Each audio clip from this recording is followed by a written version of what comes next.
Bonjour, bienvenue en Lituanie. A priori, il n'est pas évident de parler de francophonie dans ce pays balte qui préside cette année l'Union européenne. L'anglais y a son assise habituelle, l'économie se pratique en allemand et le grand voisin, c'est la Russie.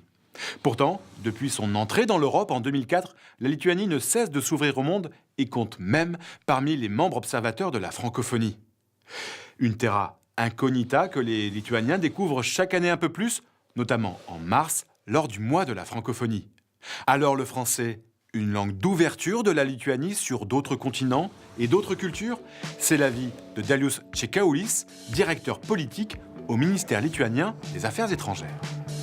C'est une voie pour connaître le monde et pour nous, après notre ouverture, c'est très important d'aller plus loin que, disons, l'OTAN, plus loin que l'Union européenne.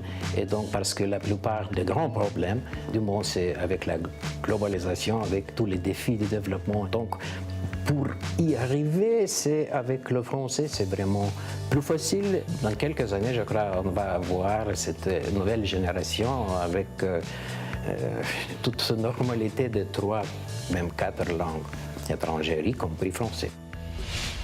Renforcer l'enseignement du français dans les écoles lituaniennes, c'est tout l'enjeu du travail de terrain mené par l'Institut français de Vilnius.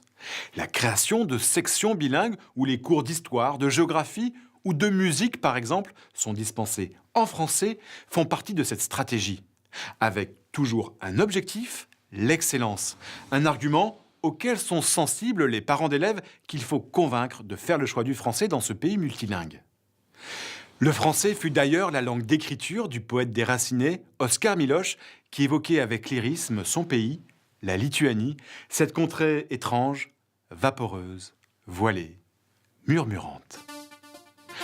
Allez, maintenant les événements majeurs à ne pas manquer, c'est l'agenda francophone.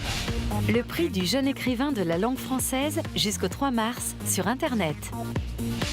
Le jour le plus court, c'est la fête du court-métrage le 21 décembre dans toute la France et à l'étranger. Tazama, le festival du film des femmes africaines, du 6 au 12 janvier à Brazzaville au Congo. Rendez-vous maintenant sur Internet pour en savoir plus, réagir ou encore apprendre et enseigner le français avec cette émission. Prochaine destination, la Roumanie. D'ici là, bonne semaine à tous sur la planète francophone.